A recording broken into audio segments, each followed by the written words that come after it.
Boa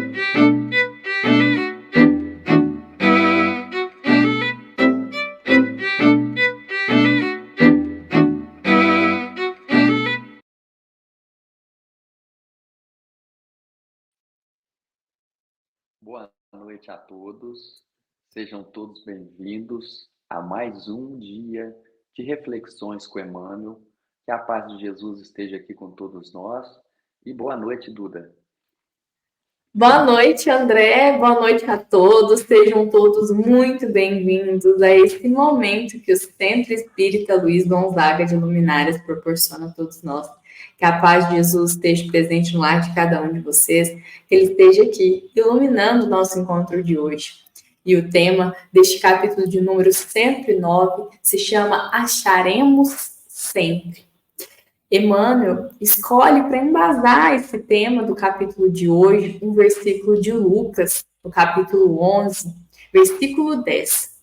Jesus diz: porque qualquer que pede, recebe, e quem busca, acha. Esse trecho é tirado da parábola do amigo importuno. André, o que Emmanuel tem para falar para nós a respeito deste versículo aqui hoje? Emmanuel chama a atenção de que sempre que a gente quer pedir alguma coisa, a gente sempre lembra dessa frase, né? Porque a gente pensa assim, não, Jesus falou que se a gente quiser é só a gente pedir, então é só eu pedir que eu vou receber. Só que nós precisamos entender que Deus não é tão ingênuo assim de conceder para qualquer um, qualquer coisa que ele peça, né? Tem que ter um propósito para isso. E o Emmanuel fala também que a nossa alma, ela se liga à alma das coisas. Então, vamos pensar aqui.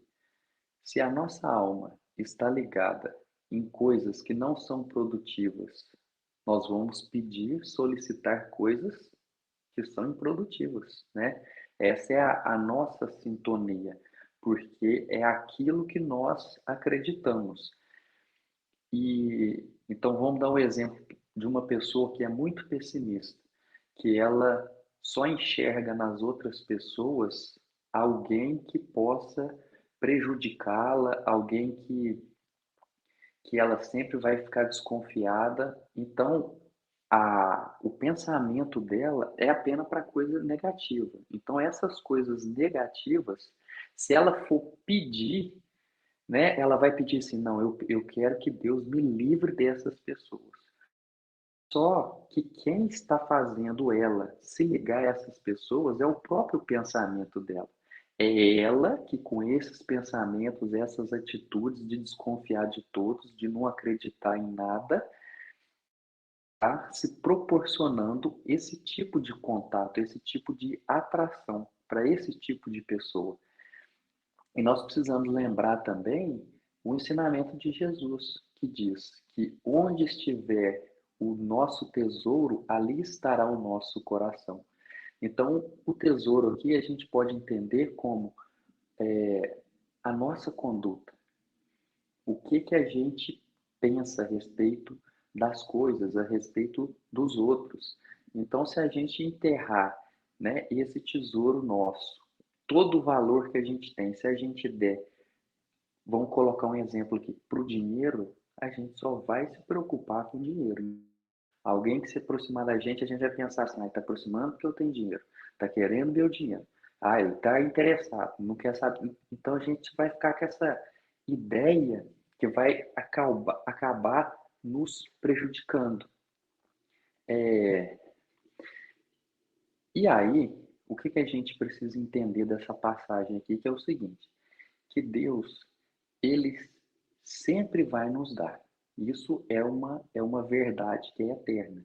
Só que Deus nos dá não necessariamente aquilo que a gente quer, mas aquilo que a gente precisa, aquilo que a gente necessita. Então, um espírito que causou muitos equívocos, muitos problemas, prejudicou muitas pessoas em outra vida, quando ele reencarnar, por mais que ele peça determinadas coisas, não vai ser concedido para ele. Por quê? Porque ele precisa, de uma forma, pagar tudo isso que ele causou a essas pessoas.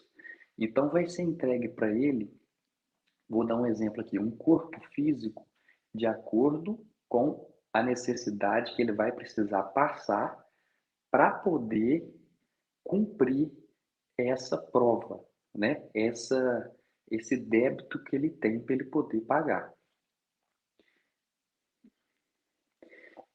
E aí, eu separei aqui uma frase de Cassimiro Cunha, que é um poema que Chico Xavier escreveu, que fala assim, ó, pela vida das palavras, revelamos a própria vida. Então, isso nos diz assim, diante de uma situação, qual é a palavra que a gente utiliza para aquela situação? De acordo com a palavra que a gente utiliza. Vou dar um exemplo aqui. Uma pessoa sofreu um acidente de carro. Aí, um outro terceiro vai contar para uma pessoa e fala assim: Nossa, você viu, teve um acidente de carro ali, acabou com o carro. Quer dizer, olha a preocupação dela. A preocupação dela é material. Ela não está preocupada se alguém se acidentou, se alguém se machucou, foi para o hospital. O interesse dela, na palavra dela, é apenas material. Ela falou, acabou com o carro. Mas e daí o carro? E quem estava dirigindo? Né? E quem sofreu o acidente?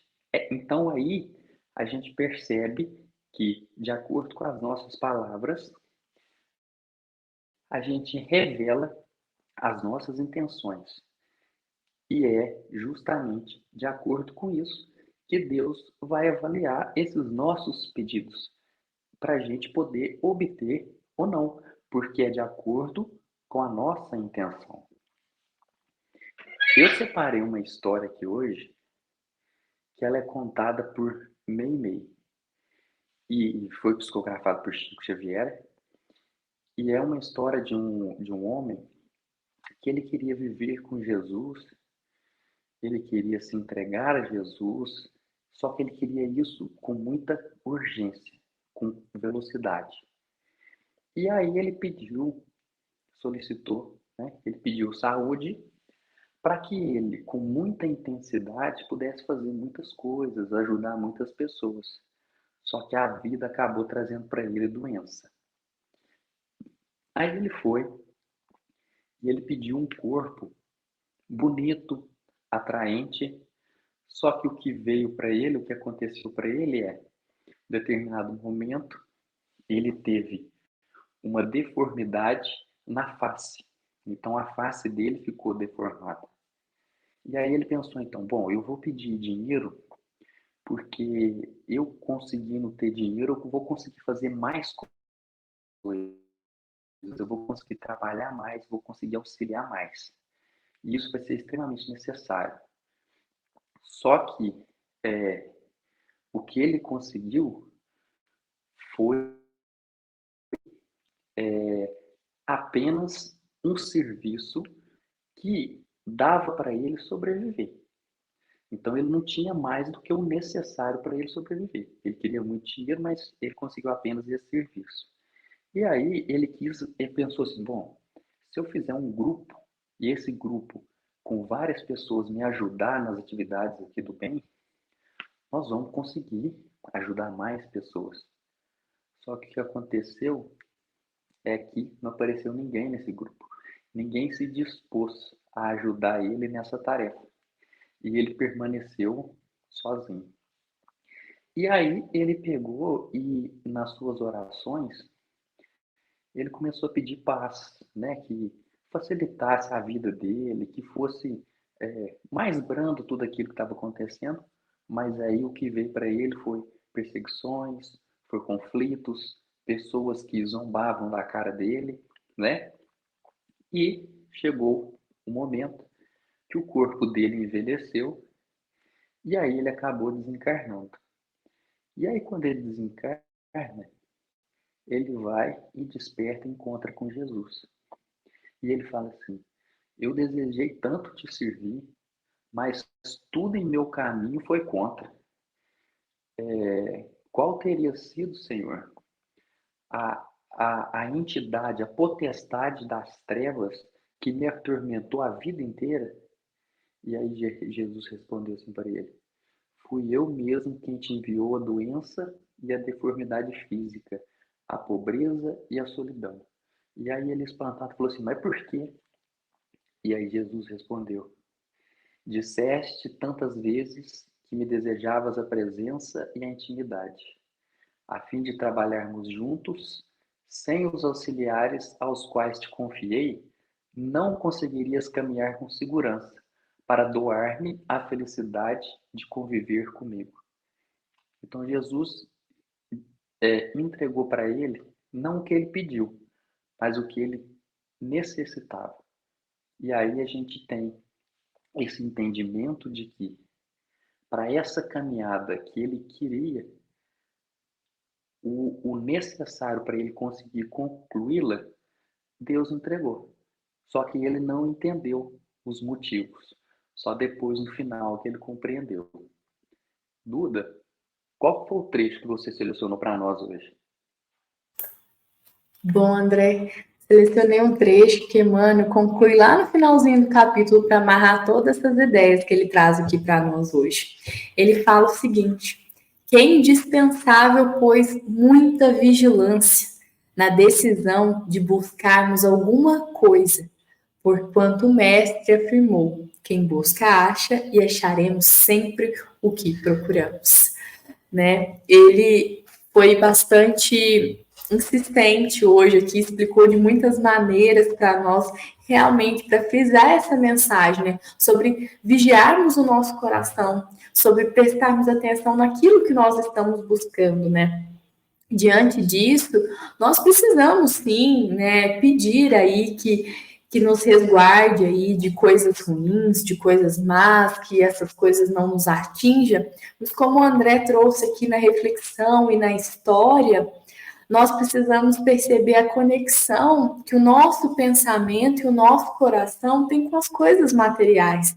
Tem um ditado muito popular que fala assim: a boca fala que o coração está cheio, né? O André falando aí, eu me lembrei dele, porque é exatamente aquilo que está dentro de nós, aquilo que nós estamos falando.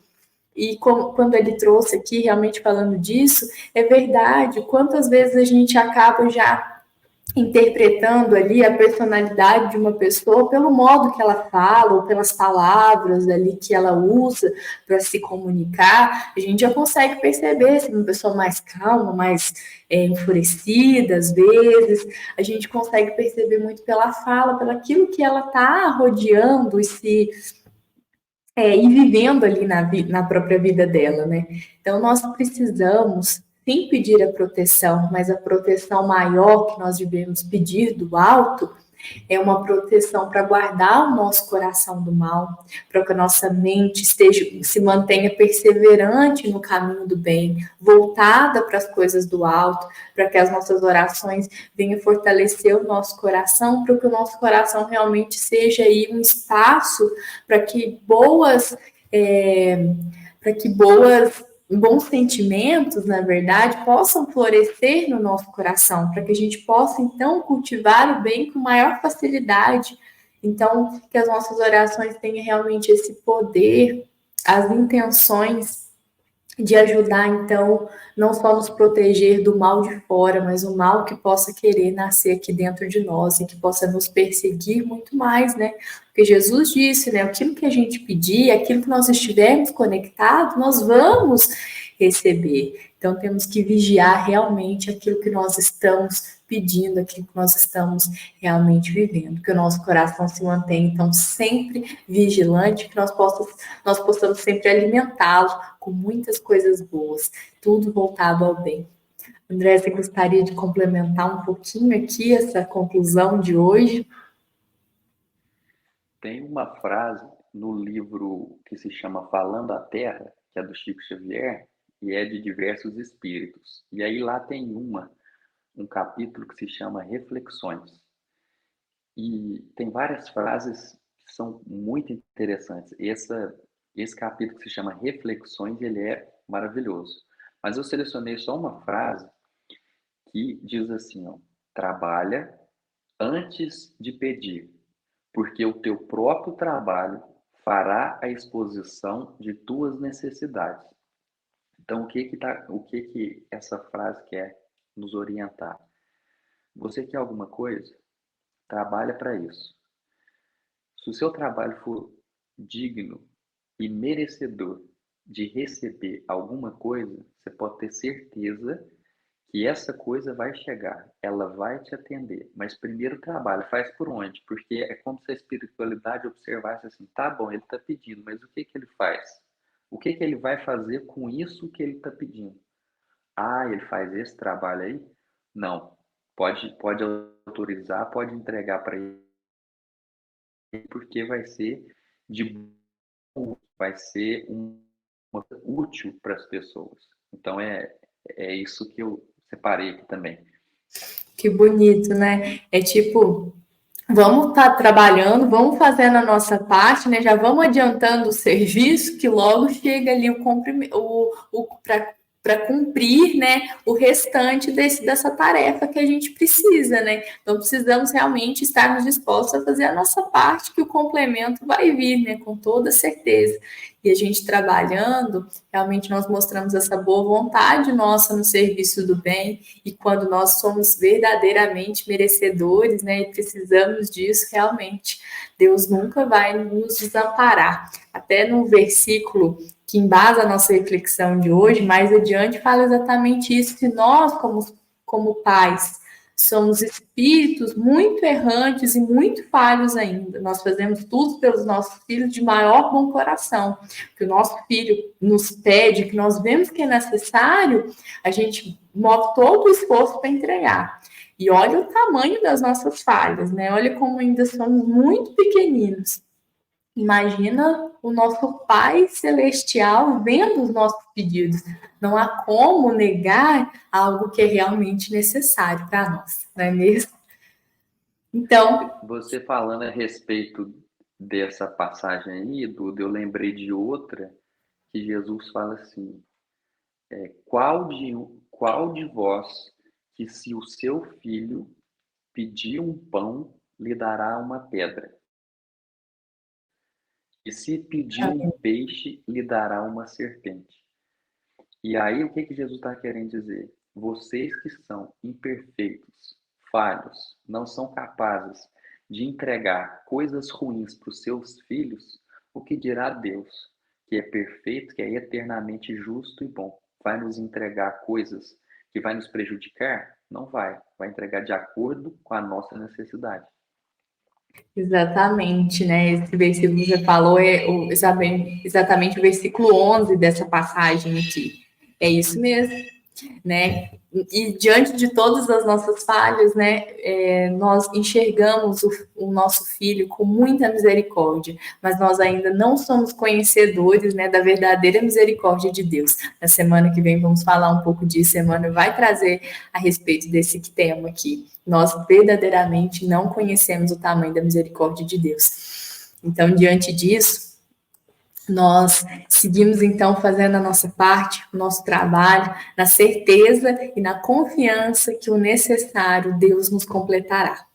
Então, espero juntos na semana que vem para refletirmos esse próximo capítulo que Emmanuel vai aqui enriquecer ainda mais o nosso espírito, e ele vai falar sobre vidas sucessivas. Ele escolhe uma fala de Jesus, que está lá em João, capítulo 3, versículo 7. Esse é o trecho tirado lá do encontro de Jesus com Nicodemos, né? Ele fala assim: não te maravilhes de te haver dito, necessário vos é nascer de novo. Então, espero vocês na semana que vem para juntos aqui compartilharmos um pouco mais dessa reflexão do Emmanuel. Essa, então, foi uma mensagem do Centro Espírita Luiz Gonzaga de Luminares. Um ótimo sábado a todos. Um ótimo final de semana para todos. Até sábado que vem. E que